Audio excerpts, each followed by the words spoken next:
السلام علیکم ورحمۃ اللہ وبرکاتہ۔ آج کا عمل اور آج کا وظیفہ ایک تحفہ ہے، اس سے کوئی کم نہیں۔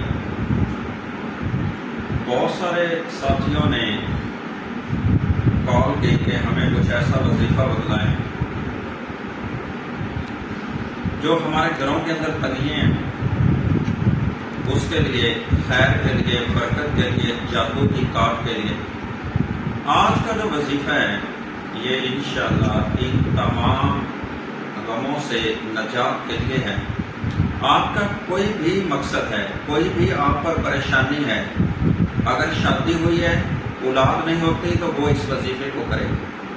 کاروبار ہے اور کاروبار چلتا نہیں، وہ اس وظیفے کو کرے۔ جو جوان بچی ہیں یا جوان بچے ہیں، ان کے رشتے نہیں ہوتے، رشتوں کی وجہ سے پریشان ہیں، وہ اس وظیفے کو کریں۔ جادو ہے تو جادو کے لیے اس وظیفے کو کریں۔ بیماری ہے تو بیماری سے نجات کے لیے اس وظیفے کو کریں۔ نظر بد ہے پھر اس وظیفے کو کریں۔ یہ قرآن کی ایک چھوٹی سی سورہ ہے، یہ سورہ وہ ہے جو قرآن کی سب سے چھوٹی سورہ ہے۔ اس سورت کا نام سورہ کوثر ہے۔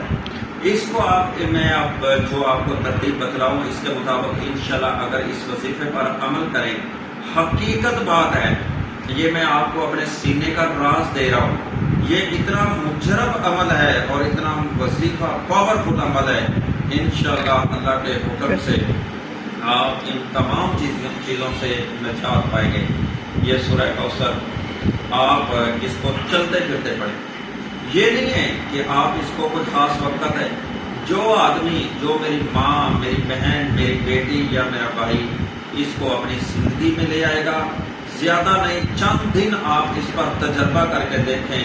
جو کہتے ہیں کہ ہم کاروبار کی وجہ سے پریشان ہیں یا کسی وجہ سے بھی پریشان ہیں، وہ اس وظیفے کو کر کے پھر مجھے بتلانا، انشاءاللہ آپ کی زندگی کے اندر اتنی خوشیاں آ جائیں گی اللہ کی رحمت سے، اور جو بھی آپ پر غم ہے وہ انشاءاللہ ان سے نجات مل جائے گی، تمام پریشانیوں سے نجات مل جائے گی، اور آپ کی زندگی کے اندر خوشیاں اور نعمتوں سے اللہ تعالیٰ آپ کو نواز دے گے انشاءاللہ۔